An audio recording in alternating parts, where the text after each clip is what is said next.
오늘은 보어 원자 모형의 한계, 그리고 현대 원자 모형, 오비탈 모형으로 넘어오는 과정에 대해서 해볼 거예요. 보어 원자 모형의 한계는 크게 두 가지예요. 첫 번째는 다전자 원자의 선 스펙트럼을 설명할 수 없다. 두 번째는 입자성과 파동성을 동시에 가지는 전자의 운동을 단순히 궤도의 운동만으로, 전자의 궤도 운동만으로 설명할 수 없다라는 이 두 가지였어요. 먼저 첫 번째, 다전자 원자의 선 스펙트럼을 설명할 수 없다라는 거에 대해 얘기해 보겠습니다.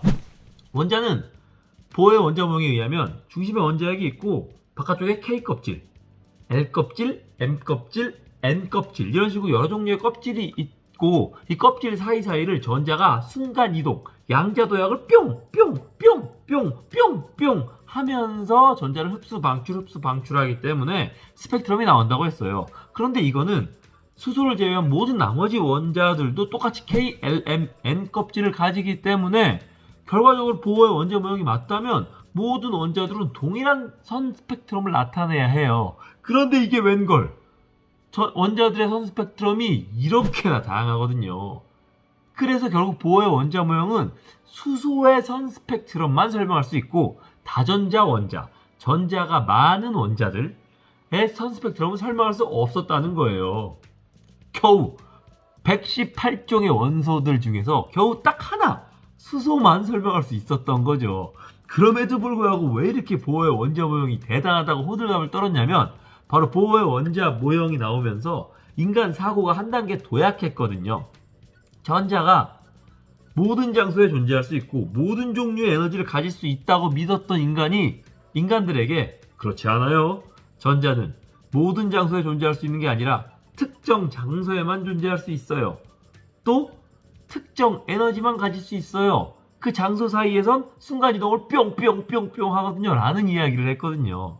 이게 바로 양자 역학의 시작이기도 했고요. 그래서 대단한 원자 모형이다 라고 평가받고 있는 거예요. 자, 두 번째, 여기서부터가 진짜인데 두 번째는 바로 전자는 입자성과 파동성을 동시에 가진다. 이것을 설명할 수 없다라는 이야기예요. 이게 무슨 말이냐면 1927년에 전자의 이중 슬릿 실험이라는 게 진행돼요. 그 결과 전자는 파동이면서 동시에 입자라는 게 밝혀지거든요. 이게 얼마나 이상한 얘기냐면 입자라는 건 알다시피 그냥 입자예요. 덩어리죠.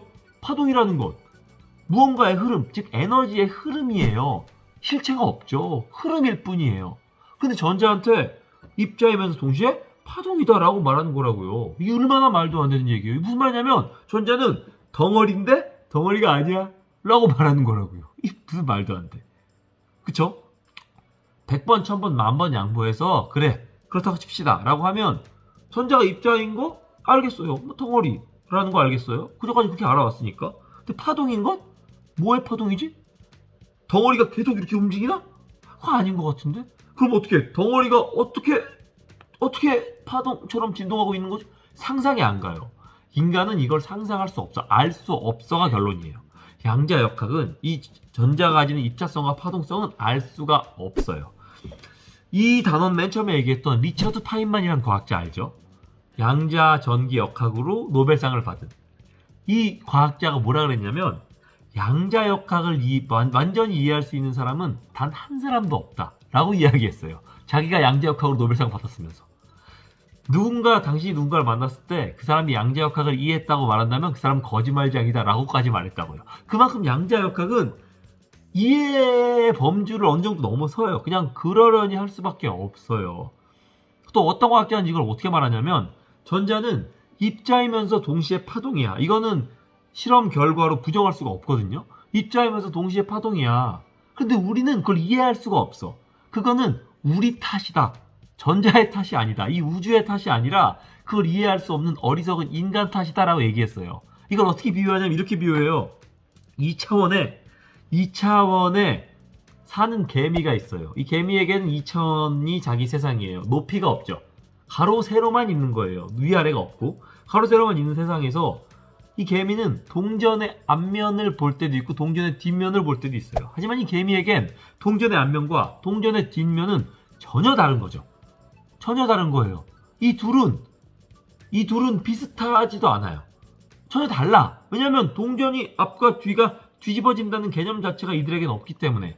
근데 우리가 보기엔 개미보다 한 차원 높은 존재인 우리가 보기엔 동전 앞면 뒷면 같은 건데?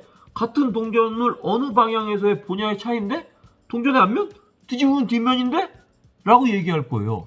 그 얘기를 개미한테 하면 개미는 이러겠죠. 말도 안 되는 소리 하지 말라고. 무슨 동전과 앞면이랑 뒷면이 같냐고. 왜냐면 그대로 뒤집는다는 개념이 없으니까. 인간도 똑같다 그랬어요. 인간 입장에선 입자와 파동이 어떻게 같아?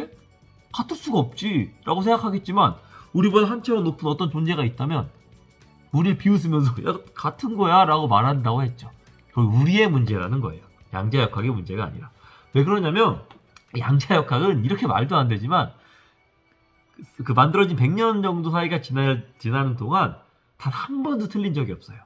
양자역학을 풀어서 만들어낸 계산값으로 컴퓨터도 만들고 스마트폰도 만들고 모든 전자기기를 만들어 왔거든요. 우리가 양자역학이 전자가 왜 그런지는 이해할 수 없지만 그걸 완벽히 사용하고 있거든요.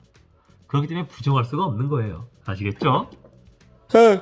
다전자 원자의 선 스펙트럼을 설명할 수 없다라는 건 이런 의미예요. 수소 원자의 선 스펙트럼과 다전자 원자의 선 스펙트럼이 이렇게나 다릅니다. 이렇게 다르고 이렇게 다전자 원자의 선 스펙트럼에 있는 이 선이 원래는 한 선인 줄 알았어요. 그런데 분광기의 분해 능력이 발달하자 이 한 줄인 줄 알았던 선이 실은 미세한 4개의 줄이라는 걸 알게 된 거예요. 이게 무슨 의미냐? 이게 무슨 의미냐면 이걸 보호식으로 설명하면 원래는 L 껍질이 있고 K 껍질이 있다고 쳤을 때 L 껍질에서 K 껍질로 전자가 전이하면서 방출하는 빛, 그 빛이 바로 이 선으로 나타나는 줄 알았는데 실은 이 L 껍질과 K 껍질 다 2개의 껍질인 줄 알았던 게 실은 미세하게 여러 개의 껍질에서 미세한 에너지 차이를 두면서 이렇게 내려오는 빛들이 전자들이 방출하는 빛이 이렇게 있다는 걸 알게 된 거죠. 여러모로 보호의 원자 모형이 틀렸다는 걸 증명하게 된 거예요. 그렇다면 실제로는 어떻게 돼 있나? 바로 이렇게 돼 있죠. 전자가 입자이면서 동시에 파동이라고 했죠. 이것에 대해서 조금 더 자세히 알아봅시다. 이게 무슨 의미냐면 파동은 여러 공간에 동시에 퍼져 있죠. 입자는 이 공간에 이곳에 여기 있다라고 딱 특정 지을 수 있어요. 입자이면서 동시에 파동이라고 말하는 건 얘가 특정 지을 수 있으면서 동시에 특정 지을 수 없다라는 얘기예요. 이걸 보어와 하이젠베르크의 양자역학으로는 어떻게 설명하냐면 우리가 전자를 쳐다보지 않을 때는 파동의 형태로 있어요. 그러다가 전자야 어딨니? 라고 쳐다보는 순간 전자의 위치가 입자로서 특정되어진다는 거거든요. 말도 안 되는 소리 같죠? 말도 안 되는 소리 같아요. 사실은 우리가 단순히 본다라고 표현하지만 이거는 과학적 의미의 관측에 대한 이야기거든요. 사실 양자역학에서 가장 중요한 부분은 관측에 대한 얘기예요. 도대체 본다는 게 뭔가에 대한 얘기인데 이 수업에서는 그냥 단순히 우리가 본다라고만 설명할게요. 전자가 평소에는 파동 형태로 있어. 파동 형태로. 근데 이 파동이 어디까지 퍼져 있냐면 온 우주에 퍼져 있어요. 점점 말도 안 되는 얘기 같죠? 우리가 전자를 보지 않으면 온 우주에 퍼져 있다가 전자 어딨니? 라고 보는 순간 어딘가에 특정지에서 저 여기 있어요 라고 입자로 존재한다는 얘기예요. 이게 전자의 입자성과 파동성이라는 거죠. 그런데 이게 단순히 전자에 국한되는 이야기가 아니에요. 원자도 그렇고요. 원자보다 훨씬 더 큰 플러렌이라는 거, 탄소 60개짜리로 된 플러렌으로 똑같은 실험을 했을 때도 여전히 입자이자 동시에 파동, 즉 쳐다보지 않을 땐 파동, 쳐다볼 땐 입자인 게 증명되었어요. 더 큰 것도 증명되었고요. 이걸 보았을 땐 인간 역시도 관측당하지 않으면 파동의 형태로 온 우주에 퍼져 있다가 관측하는 순간 상곤이 어딨니? 라고 보는 순간 정상곤이 저 여기 있어요 라고 입자가 된다는 거죠. 이게 바로 양자역학이에요. 이게 얼마나 말도 안 되는 얘기냐면 바로 이런 얘기예요.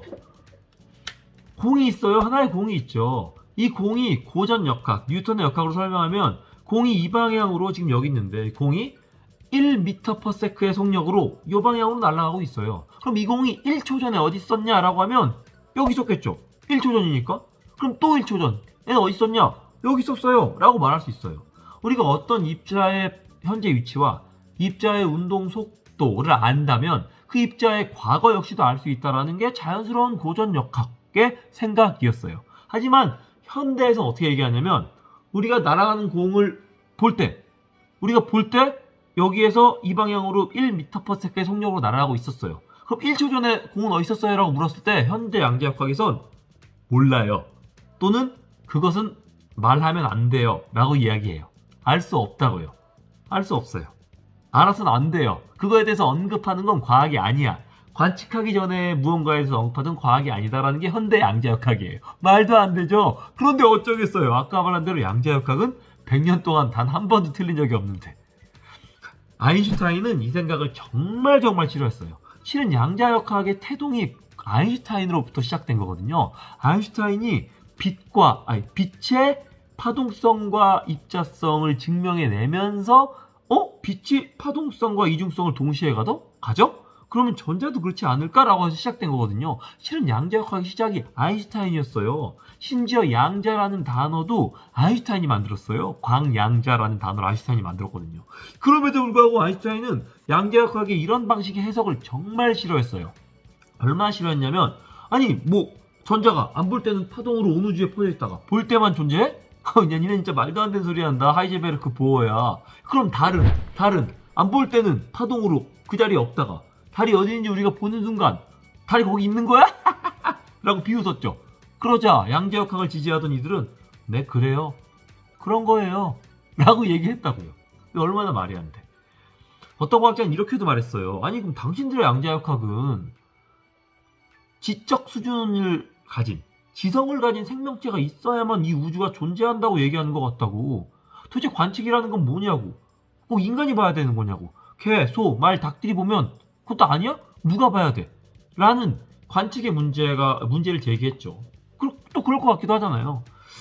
그래서 아까 말한 것처럼 양자역학은 도대체 관측이 뭐냐, 본다는 게 뭐냐 때문에 끊임없이 싸워왔어요. 지금도 결론이 나지 않았어. 지금 여러분과 얘기하고 있는 양자역학은 결론이 나지 않은 학문이에요. 결론이 난 부분까지만 배우고 있는 거죠. 아시겠죠?